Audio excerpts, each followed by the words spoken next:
Vydám sa, keď si budem istá, že ma bude ľúbiť celý život. Ak tomuto veríš, mám pre teba dve správy. Jednu dobrú a jednu zlú. Najprv tú dobrú. Si zodpovednou ženou a bola by si skvelou manželkou. A teraz tú zlú. Nikdy si nebudeš istá, takže sa asi nikdy nevydáš. Ja viem, rozumiem tvojej námietke. Nikdy nehovor nikdy. Si optimistka a máš ešte relatívne málo rokov, celý život pred sebou. Veríš, že sa vydáš za niekoho, kto ťa bude 100% ľúbiť celý život. Viera aj láska hory prenášajú a fandím ti. Vážne som ťa nechcel odradiť ani ti byť zlým prorokom. Tak teda dobre, vydá sa. Prečo táto slovná komédia? Mám trocha problém so slovom istota.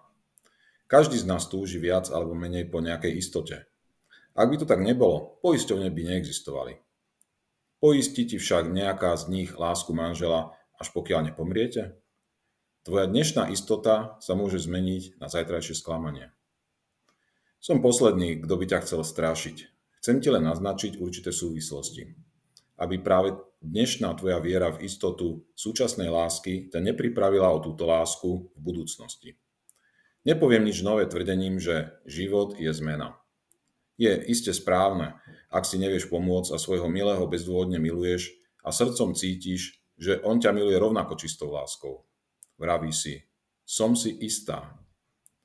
Vtedy chod do toho, vydaj sa. To, čo ti chcem vlastne celý čas povedať je, že táto istota sa svadbou nezakonzervuje na večné časy. O túto istotu musíš každý deň bojovať, udržiavať ju milým slovom, obetovaním sa, ale aj zdieľaním radosti. Ak sa takto začneš na to pozerať už pred svadbou, zistíš, že istota lásky partnera nie je ani tak dôležitá ako to, či ti je s ním dobre a či si vieš predstaviť s ním žiť. Žiť dnes, zajtra, v dobrom, v zlom, či ťa bude milovať, alebo hoď aj nenávidieť. Láska sú krídla. Musíš nimi mávať, ak chceš, aby ťa niesli s istotou. Zhrnutie. Istotu vzťahu postavenú na dôvodoch nie je možné nájsť. Neexistuje. Hlas srdca, ktoré nehľada dôvody, je najlepším radcom.